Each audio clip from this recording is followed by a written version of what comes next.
उस हम सब्सटेंस को कहते हैं कि वो सब्सटेंस कंडक्टर है। अब कंडक्टर्स की जो है ना वो हमारे पास दो तरह से यहाँ पर टाइप्स को डिस्कस किया जाता है। एक ये फ्री आयंस की वजह से होती है। अच्छा, जब भी कोई एक मेटल है ना, हम उस मेटल में से करंट को पास करते हैं तो उसमें कोई केमिकल चेंज नहीं आता। ऐसा नहीं होता कि हमारे पास एक आयरन का टुकड़ा है और हम उस आयरन में से करंट को पास करते हैं और करंट को पास करने के बाद वो सिल्वर में कन्वर्ट हो जाए या वो गोल्ड में कन्वर्ट हो जाए, ऐसा कुछ भी नहीं होता। वो मेटल जैसे का जैसे था वैसे का वैसे ही रहता है। जब उसमें से करंट को पास करते हैं तो मेटल्स में से जब भी करंट को पास किया जाता है तो उसमें कोई भी केमिकल चेंज नहीं आता। लेकिन जब आप सॉल्यूशन में से करंट को पास करेंगे तो उसमें केमिकल चेंजेस आते हैं। उसका जो केटाइन होता है वो इलेक्ट्रॉन को गेन करता है और उसके ऊपर जो प्लस चार्ज है ना वो अपने उस प्लस चार्ज को खत्म करता है। जो एनाइन होता है वो अपने इलेक्ट्रॉन का लॉस करता है और उसके ऊपर जो नेगेटिव चार्ज होता है वो उस नेगेटिव चार्ज को अपने ऊपर से खत्म करता है। तो this is the chemical change. जब आप एक सॉल्यूशन में से करंट को पास करेंगे तो उसमें केमिकल चेंज आएगा। लेकिन जब आप एक मेटल में से इलेक्ट्रिक करंट को पास करेंगे तो बच्चों उसमें कोई भी केमिकल चेंज नहीं आएगा। इसमें नो केमिकल चेंज, मेटल्स में नो केमिकल चेंज। और जो सॉल्यूशन है, सॉल्यूशन में से जब आप इसको पास करेंगे तो there is the chemical change. बच्चों वहां पर केमिकल चेंज आता है, वहां पर केमिकल चेंज होगा। जो केटाइंस हैं, केटाइंस और इनाइन जो है ना वो करंट को पास होने पर वहां पर फौरन जो है ना वो मूव करेंगे, वो अपना रिस्पांस शो करेंगे। अच्छा, मेटल्स की जो कंडक्टेंस होती है वो डायरेक्टली प्रोपोर्शनल होती है किस चीज के साथ? नंबर ऑफ फ्री इलेक्ट्रॉन्स के साथ। सॉल्यूशन की जो कंडक्टेंस होती है वो डायरेक्टली प्रोपोर्शनल होती है किस चीज के साथ? नंबर ऑफ फ्री आयंस के साथ। तो हम कंडक्टेंस के बारे में लिख सकते हैं कि conductance is directly proportional to the free electrons, it is directly proportional to the free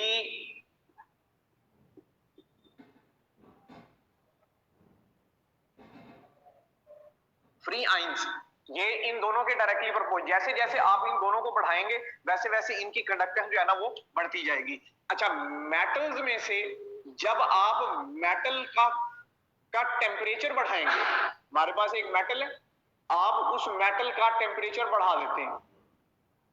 जैसे जैसे टेम्परेचर बढ़ाएंगे तो उस मेटल की जो कंडक्टेंस है वो कम हो जाएगी। उसकी वजह कि ये जो फ्री इलेक्ट्रॉन्स होते हैं ना मेटल्स में, एक तो फ्री इलेक्ट्रॉन्स मौजूद होते हैं। अगर हम मेटालिक बॉन्ड को देखें ना तो मेटालिक बॉन्ड हमें ये इंफॉर्मेशन देता है कि वहां पर दो चीजें मौजूद होती हैं, एक फ्री इलेक्ट्रॉन्स मौजूद होते हैं और एक उसके साथ जो है ना वो फ्री केटाइंस मौजूद होते हैं। जब एक इलेक्ट्रॉन पास होता है ना तो उसकी जो है ना वो टकराव हो रहा होता है केटाइन के साथ। जब आप टेम्परेचर बढ़ाते हैं ना तो टेम्परेचर के बढ़ाने पर उनके दरमियान में जो उनका टकराव है ना वो टकराव बढ़ जाता है, जिसकी वजह से इलेक्ट्रॉन को गुजरने के लिए इतना ज्यादा रास्ता नहीं मिलता। हम ये कह सकते हैं कि जब आप मेटल का टेम्परेचर बढ़ाते हैं तो उसकी वजह से रेजिस्टेंस बढ़ जाती है, इलेक्ट्रॉन का जो गुजरना है उसमें रुकावट आती है। लेकिन अगर यही बात हम करें सॉल्यूशंस के लिए, सॉल्यूशंस के लिए अगर सॉल्यूशंस में टेम्परेचर को बढ़ाया जाए तो टेम्परेचर को बढ़ाने पर बच्चों जो कंडक्टेंस होती है वो क्या हो जाती है?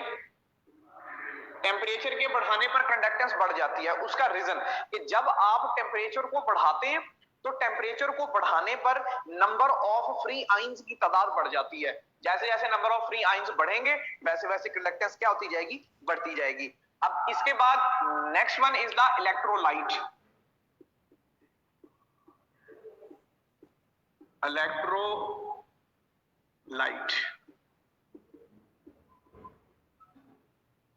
इलेक्ट्रोलाइट एक ऐसे सब्सटेंस को कहा जाता है कि हमारे पास एक ऐसा सब्सटेंस कि जिसका अगर एक्वस सॉल्यूशन बनाया जाए,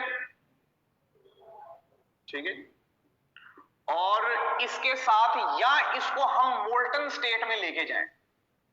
जब भी आपके पास एक कंपाउंड है, कोई भी एक आयोनिक कंपाउंड है, आप उसको एक्वस सॉल्यूशन में लेके जाते हो या आप उसको मोल्टन स्टेट में लेके जाते हो तो बच्चों उसमें फ्री आयंस जनरेट हो जाते हैं। जिस तरह के NaCl है, NaCl अगर सॉलिड स्टेट में है ना और हम उसमें से करंट को पास करने की कोशिश करें तो NaCl में से करंट पास नहीं होगा। क्यों? क्योंकि उसमें फ्री आयंस मौजूद नहीं होते। आयंस मौजूद होते हैं लेकिन वो फ्री नहीं होते, वो एक दूसरे के साथ अटैच होते हैं। अगर हम उसी NaCl को एक्वस सॉल्यूशन बनाते हैं या हम उस NaCl को मोल्टन स्टेट में लेके जाते हैं तो वो जो आयंस एक दूसरे के साथ ग्रिप में थे ना वो आयंस आजाद हो जाते हैं। जब आयंस आजाद होते हैं तो वहां पर कंडक्टेंस शुरू हो जाती है। तो ऐसे सब्सटेंसेस जो सॉलिड स्टेट में कंडक्टर नहीं होते लेकिन अगर हम उनको मोल्टन या एक्वस सॉल्यूशन की स्टेट में लेके जाएं तो वहां पर फ्री आयंस के जनरेट होने की वजह से वो कंडक्टर बन जाते हैं। That is called as the electrolyte. उन्हें इलेक्ट्रोलाइट कहा जाता है। ये जब इन सब्सटेंसेस को जब हम एक्वस या मोल्टन स्टेट में लेके जाते हैं तो वहां पर फ्री आयंस प्रोड्यूस होते हैं। अच्छा, इन फ्री आयंस के प्रोड्यूस होने की वजह से जो कंडक्टेंस है वो क्या हो जाती है? कंडक्टेंस बच्चों स्टार्ट हो जाती है। इसकी वजह से कंडक्टेंस होने लग जाती है। अदरवाइज अगर ये सब्सटेंस सॉलिड स्टेट में होता, if this substance is present in the solid state, अगर ये सॉलिड स्टेट में मौजूद होता तो इसमें नो फ्री आयंस, इसमें बच्चों फ्री आयंस नहीं होने थे, जिसकी वजह से इसमें नो कंडक्टेंस, इसमें बच्चों कंडक्टेंस भी नहीं होनी थी। तो ऐसे सब्सटेंसेस जो कि सॉलिड स्टेट में कंडक्टर नहीं होते लेकिन जब उनको मोल्टन या एक्वस सॉल्यूशन की स्टेट में कन्वर्ट किया जाता है तो उनमें आयंस जनरेट होते हैं। आयंस के जनरेट होने की वजह से उनमें कंडक्टेंस स्टार्ट हो जाती है। हम उसको कहते हैं कि दैट इज द इलेक्ट्रोलाइट, वो इलेक्ट्रोलाइट कहलाते हैं। अच्छा, जब कोई भी एक सॉलिड है हम उसको मोल्टन स्टेट में कन्वर्ट करते हैं तो उसमें आयंस जनरेट हो जाते हैं। This process is called the ionisation. Electrolyte कितना अच्छा होगा या वो कितना अच्छा नहीं होगा ये डिपेंड करेगा कि वो कितने ज्यादा नंबर ऑफ आयंस जनरेट कर रहा है या वो कितने आयंस प्रोड्यूस कर रहा है। मतलब ये कि उसकी कितनी आयोनाइजेशन हो रही है। अगर तो उसकी आयोनाइजेशन ज्यादा हो रही है तो उसमें जो नंबर ऑफ आयंस है वो ज्यादा प्रोड्यूस होंगे। लेकिन अगर उसमें आयोनाइजेशन कम हो रही है तो उसमें जो नंबर ऑफ आयंस है वो कम जनरेट होंगे, जिसकी वजह से अगर आयोनाइजेशन ज्यादा होगी ज्यादा आयंस जनरेट होंगे, वो ज्यादा इलेक्ट्रिकल कंडक्टेंस करेगा। अगर उसमें आयोनाइजेशन कम होगी या वर्ड यूज किया जाता है पार्शियल आयोनाइजेशन, अगर उसमें पार्शियल आयोनाइजेशन होगी तो वो number of ions come generate करेगा, जिसकी वजह से जो कंडक्टेंस है वो क्या हो जाएगी? कम हो जाएगी। तो इलेक्ट्रोलाइट की स्ट्रेंथ का अंदाजा लगाया जाता है बाय द आयोनाइजेशन। यहां पर आप लिखें कि ionisation of the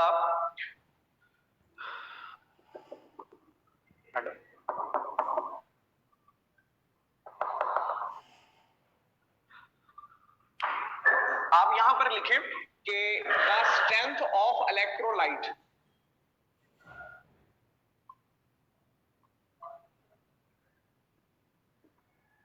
strength of electrolyte ये बच्चों डायरेक्टली प्रोपोर्शनल होगी किसके? आयोनाइजेशन के। आयोनाइजेशन,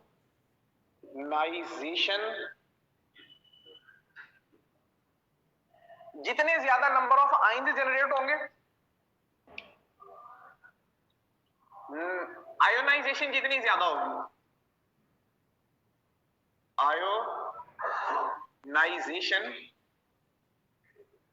आयोनाइजेशन बच्चों जितनी ज्यादा होगी वहां पर जो कंडक्टेंस है, आयोनाइजेशन जितनी ज्यादा वहां पर नंबर ऑफ आयंस उतने ज्यादा, नंबर ऑफ आयंस ज्यादा, जिसकी वजह से कंडक्टेंस भी ज्यादा, और हम कहेंगे कि इसकी स्ट्रेंथ भी या स्ट्रेंथ ऑफ इलेक्ट्रोलाइट क्या हो जाएगी बच्चों, ज्यादा हो जाएगी। अच्छा, नेक्स्ट वन इज द, हम इसकी टाइप्स पढ़ते हैं।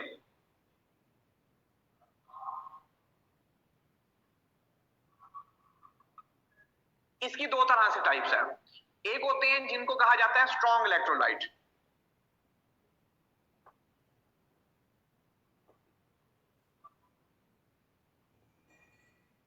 मैंने अभी आपको बताया कि इलेक्ट्रोलाइट की स्ट्रेंथ किस चीज पर डिपेंड करती है, आयोनाइजेशन पर डिपेंड करती है। इसका मतलब अगर ये एक स्ट्रॉन्ग इलेक्ट्रोलाइट है तो इस स्ट्रॉन्ग इलेक्ट्रोलाइट में आयोनाइजेशन ज्यादा होगी, इसमें नंबर ऑफ आयंस ज्यादा होंगे, इसमें कंडक्टेंस ज्यादा होगी। तो इसके लिए वर्ड यूज करेंगे कि इसमें ये वाला जो हमारे पास इलेक्ट्रोलाइट होते हैं, स्ट्रॉन्ग इलेक्ट्रोलाइट होते हैं, इनमें कंप्लीट आयोनाइजेशन होती है, इनमें कंप्लीट आयोनाइजेशन होती है, जिसकी वजह से नंबर वन ये, नंबर टू ये कि इसमें जो नंबर ऑफ आइंस होते हैं, नंबर ऑफ आइंस होते हैं वो बच्चों हाई होते हैं, ज्यादा होते हैं, जिसकी वजह से इस इलेक्ट्रोलाइट की जो कंडक्टेंस है वो भी क्या होती है, कंडक्टेंस भी ज्यादा होती है। अच्छा, अब कौन कौन से जो है ना वो कंपाउंड ऐसे हैं कि जिनको हम स्ट्रॉन्ग इलेक्ट्रोलाइट कह सकते हैं, आप लोगों ने बच्चों अपने पास नोट करना है कि the strong acids, strong bases, strong acid, यहां पर मैं लिख रहा हूं स्ट्रॉन्ग एसिड,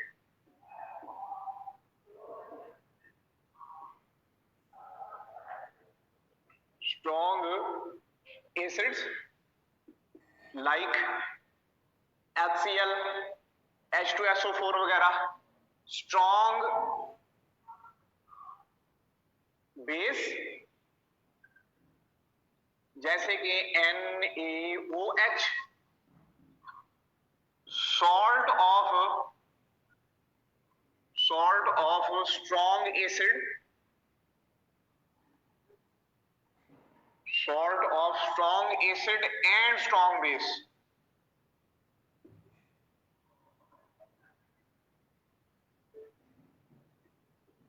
स्ट्रॉन्ग एसिड और स्ट्रॉन्ग बेस के दरमियान में जो सॉल्ट्स होते हैं जैसे कि NaCl,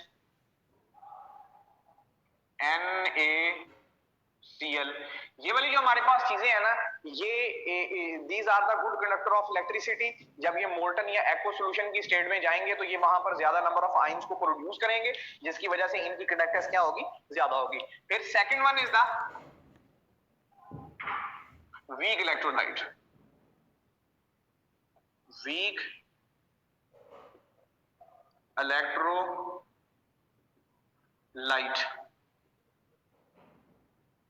दूसरा वीक इलेक्ट्रोलाइट है। अब वीक इलेक्ट्रोलाइट किसको कहा जाता है, जिसमें पार्शियल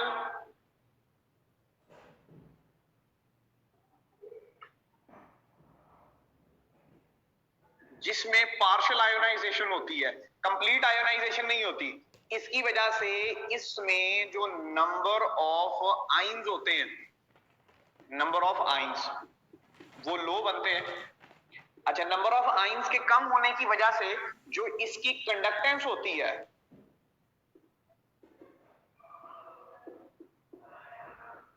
कंडक्टेंस भी क्या हो जाती है, कम हो जाती है।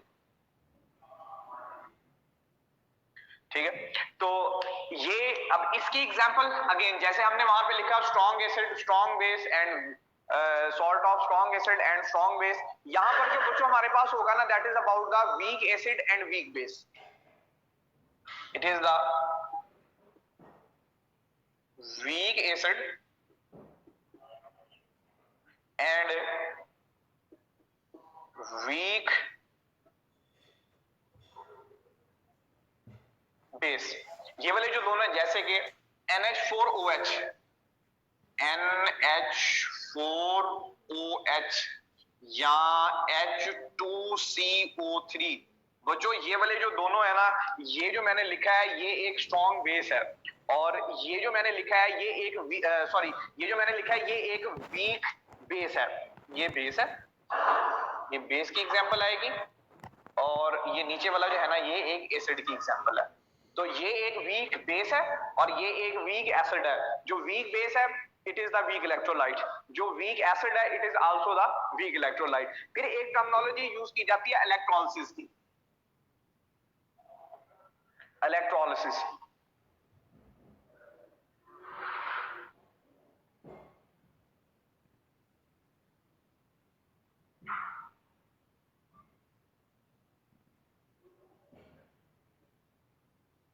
इलेक्ट्रोलिसिस, इलेक्ट्रोलिसिस किस चीज को कहा जाता है? इलेक्ट्रोलिसिस, ये जो लाइसिस का वर्ड होता है ना इसका मतलब होता है ब्रेकडाउन। अगर कोई चीज इलेक्ट्रिसिटी की वजह से टूट रही है तो हम उसको कहते हैं कि वो इलेक्ट्रोलिसिस है।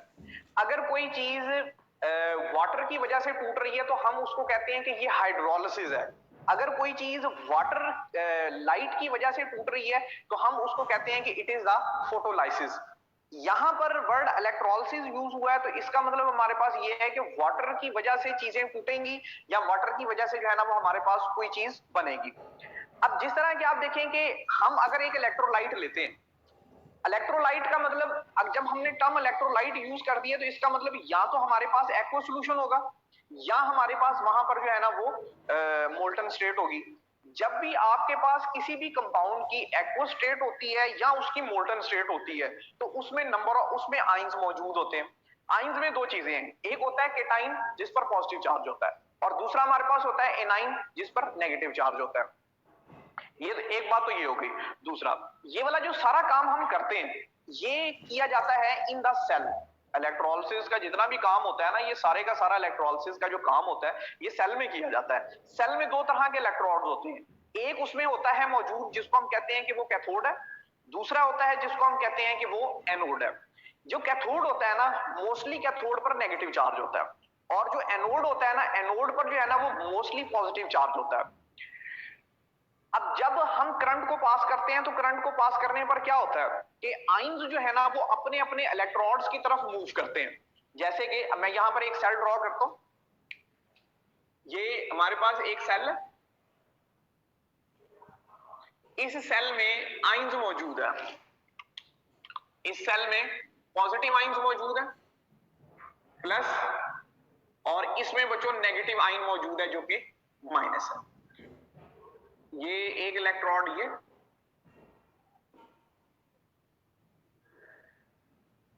और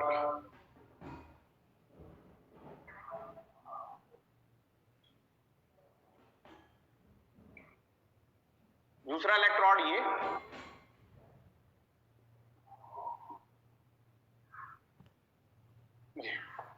अब इसमें आप देखें कि जब इसमें से करंट को पास किया जाता है, ठीक है ना, जब हम इसमें से करंट को पास करते हैं तो करंट को पास करने पर क्या होता है कि ये वाला जो पॉजिटिव है ना this one is the cation, ये केटाइन है, इस इलेक्ट्रोड पर चार्ज है माइनस, इस इलेक्ट्रोड पर चार्ज है प्लस।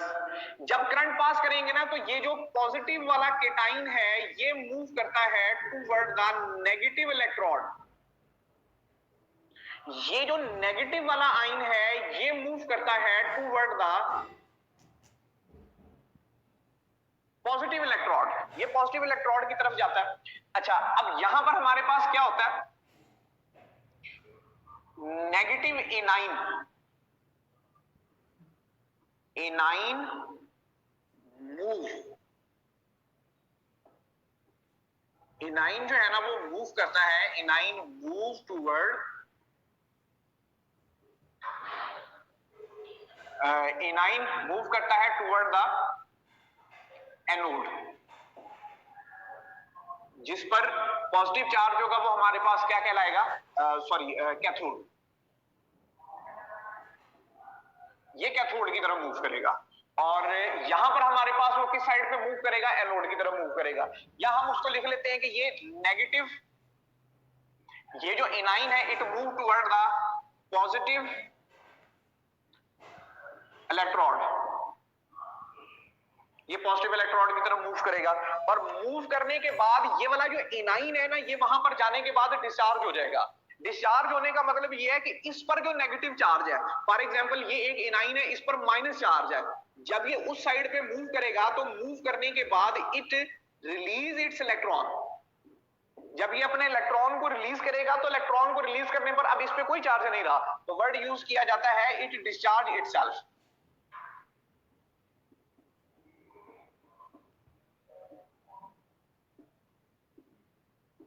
इसने अपने ऊपर जो चार्ज था उसको खत्म कर लिया। सिमिलरली जो केटाइन होता है,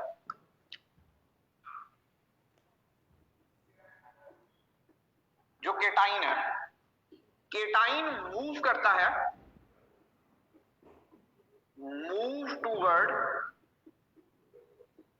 द नेगेटिव इलेक्ट्रोड, ये नेगेटिव इलेक्ट्रोड की तरफ मूव करता है। अच्छा, नेगेटिव इलेक्ट्रोड की तरफ जब वो मूव करता है ना, तो इसका मतलब हमारे पास ये होता है कि ये वहां पर जाएगा और जाने के बाद फॉर एग्जांपल ये Y है, Y प्लस है, ये वहां पर जाने के बाद इलेक्ट्रॉन को क्या करेगा, it gain it's electron, gain the electron, ये बच्चों इलेक्ट्रॉन को गेन करेगा। अच्छा, जब ये Y वहां पर जाने के बाद इलेक्ट्रॉन को गेन करेगा ना, तो इस पर जो प्लस चार्ज है वो खत्म हो जाएगा, तो इनाइन और केटाइन दोनों अपने रिस्पेक्टेड इलेक्ट्रोड्स की तरफ मूव करेंगे।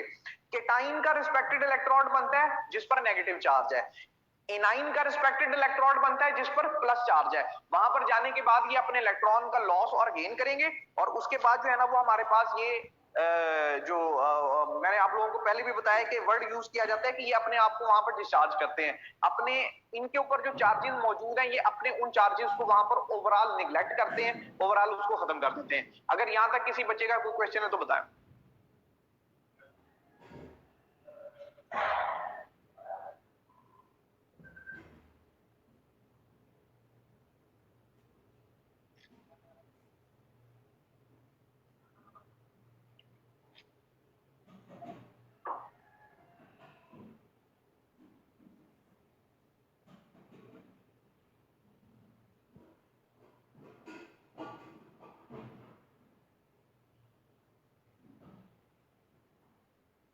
कोई क्वेश्चन नहीं?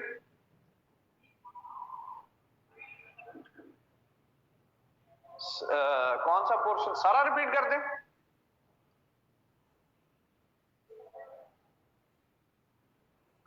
अच्छा जी, अब मैंने स्टार्टिंग में जो पढ़ाया ना वो मैंने पढ़ाया कंडक्टेंस। कंडक्टेंस का, कंडक्टर्स कहते हैं ऐसी चीजों को कि जो इलेक्ट्रिसिटी को कंडक्ट कर सकता है। कंडक्टेंस की दो टाइप है, एक मेटल, दूसरे सॉल्यूशन। मेटल जो है ना वो फ्री इलेक्ट्रॉन्स की वजह से कंडक्टेंस होती है, और जो सॉल्यूशंस होते हैं उसमें फ्री आयंस की वजह से कंडक्टेंस होती है। जब मेटल में से करंट पास होता है तो उसमें जो है ना वो कोई केमिकल चेंज नहीं आता, सॉल्यूशन में केमिकल चेंजेस आते हैं। फिर हमने पढ़ा इलेक्ट्रोलाइट्स के बारे में। इलेक्ट्रोलाइट ऐसी चीज को कहते हैं कि अगर वो सॉलिड स्टेट में था और आप उसमें से करंट को पास करते हैं तो उसमें से करंट पास नहीं होता। क्यों? क्योंकि कंडक्टेंस दो चीजों पे डिपेंड करती है, एक ये डिपेंड करती है फ्री आयंस पे और दूसरा ये डिपेंड करती है फ्री इलेक्ट्रॉन्स पे। अच्छा, अब जब हम उसको जब हम उसमें से उस इलेक्ट्रोलाइट को मोल्टन स्टेट में या सॉल्यूशन की स्टेट में लेके जाते हैं, तो क्या होता है कि हमारे पास उसमें फ्री आयंस जनरेट हो जाते हैं। अच्छा, जब उसमें फ्री आयंस जनरेट होते हैं ना, तो उसमें कंडक्टेंस क्या होने लग जाती है, शुरू होने लग जाती है, कंडक्टेंस वो होती है। इसको कहा, ऐसे सब्सटेंसेस जो सॉलिड स्टेट में इलेक्ट्रिसिटी को कंडक्ट ना करें, लेकिन जब आप उसको आयंस में, मोल्टन स्टेट में या सॉल्यूशन की स्टेट में लेके जाएं तो वो उसमें से कंडक्टेंस को स्टार्ट कर दे, तो उसको कहा जाता है कि वो जो है ना वो इलेक्ट्रोलाइट है। इलेक्ट्रोलाइट की जो स्ट्रेंथ है वो एक चीज पर डिपेंड करती है, वो आयोनाइजेशन होती है। आयोनाइजेशन जितनी ज्यादा होगी वहां पर कंडक्टेंस उतनी ज्यादा, क्योंकि नंबर ऑफ आयंस उतने ज्यादा होंगे। अब सबसे पहले स्ट्रॉन्ग इलेक्ट्रोलाइट है, इलेक्ट्रोलाइट में आयोनाइजेशन जितनी ज्यादा होगी वो उतना स्ट्रॉन्ग इलेक्ट्रोलाइट होगा।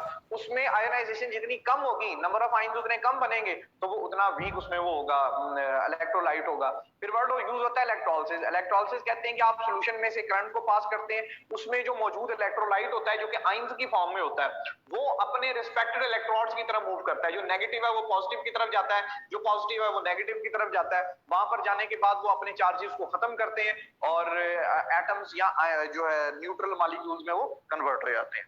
नेक्स्ट जो है ना वो हम पढ़ते हैं about the oxidation,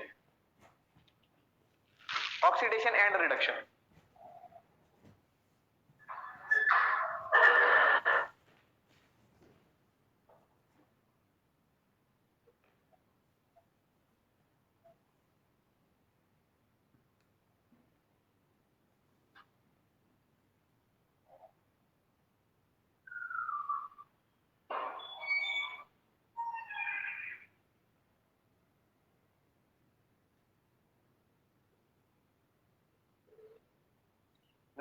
oxidation and reduction.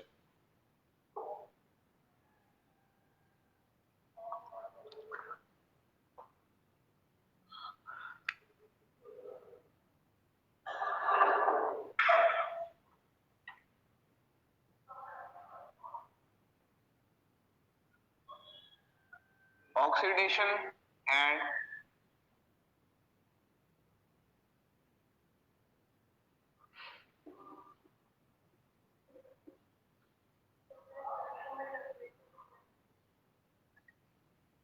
Solution में बच्चों जब टेम्परेचर बढ़ाया जाता है ना, सॉल्यूशन की कंडक्टेंस किस चीज पर डिपेंड करती है? नंबर ऑफ आयंस पे।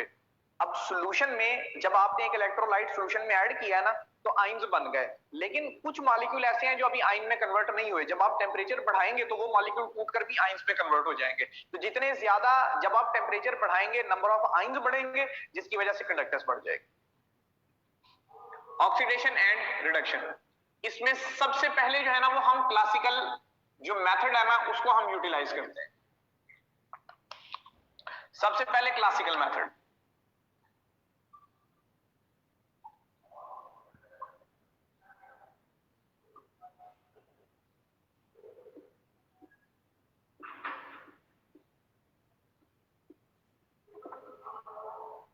Classical method. अब ये जो क्लासिकल मेथड होता है ना, अकॉर्डिंग टू क्लासिकल मेथड, सबसे पहले हम देखते हैं ऑक्सीडेशन को, या ऑक्सीडेशन और रिडक्शन दोनों को इकट्ठे पढ़ लेते हैं। Oxidation and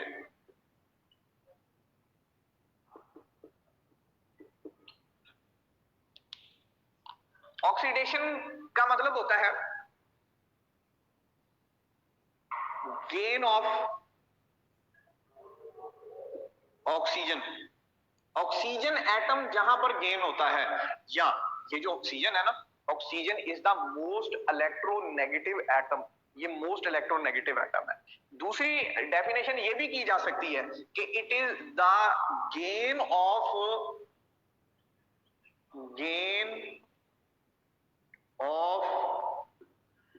most electronegative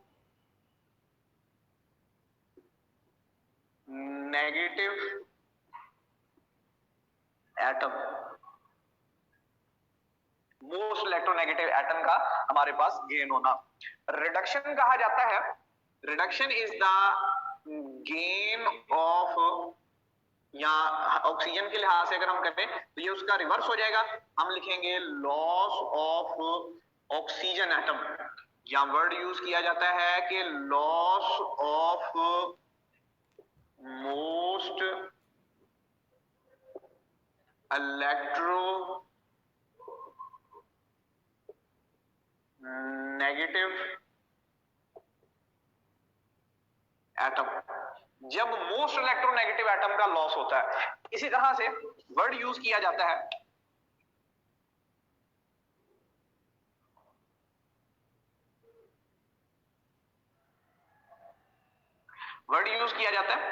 loss of hydrogen, and here is the gain of hydrogen atom. Gain of hydrogen atom. अब ऑक्सीडेशन कहा जाता है कि लॉस ऑफ हाइड्रोजन एटम, और रिडक्शन किस चीज को कहा जाता है? Gain of hydrogen atom.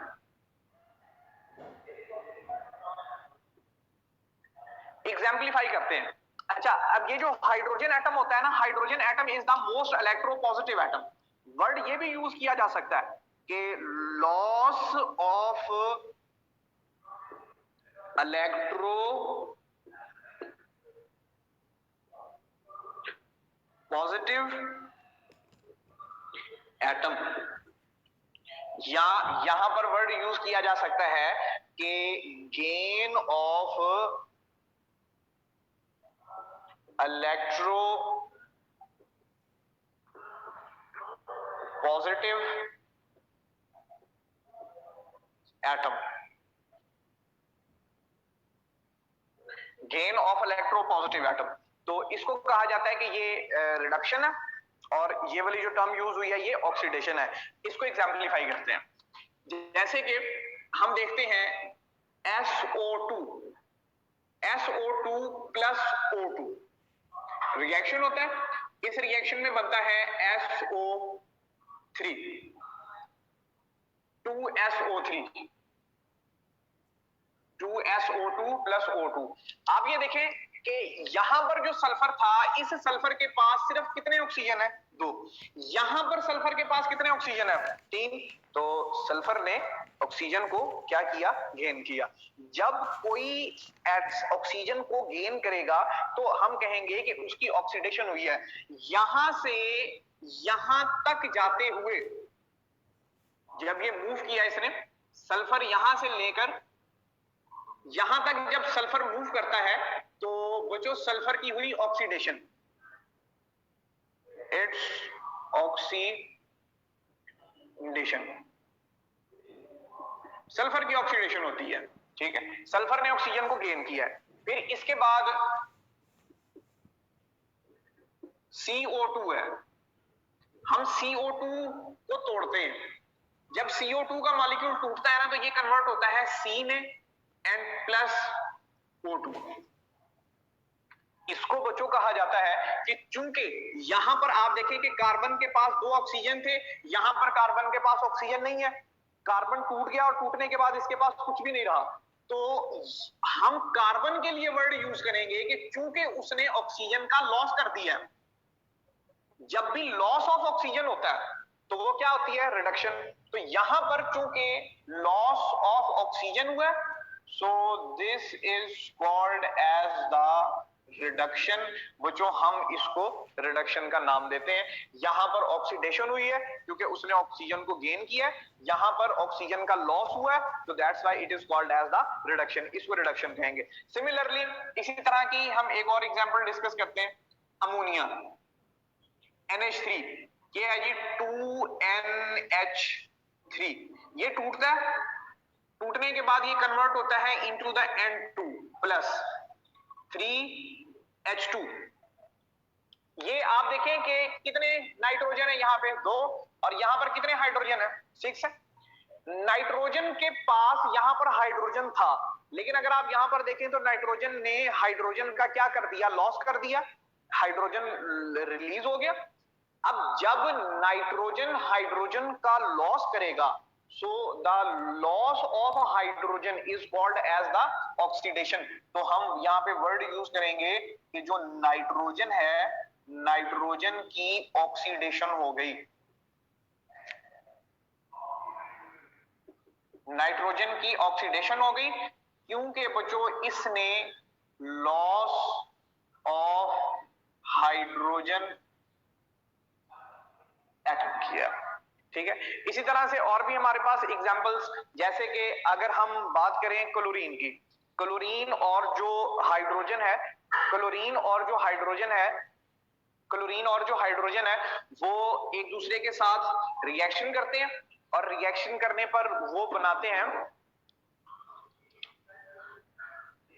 Hydrogen और क्लोरीन। ये दोनों एक दूसरे के साथ रिएक्शन करते हैं। आप ये देखें कि यहां पर क्लोरीन के पास हाइड्रोजन एटम नहीं है, लेकिन जब ये इसके साथ रिएक्शन करेगा तो ये बनाएगा 2HCl। It form the 2HCl। पहले क्लोरीन के पास हाइड्रोजन नहीं था, लेकिन यहां पर क्लोरीन ने हाइड्रोजन को क्या किया? गेन किया। तो जो हाइड्रोजन को गेन करेगा उसके लिए वर्ड यूज किया जाएगा कि उसकी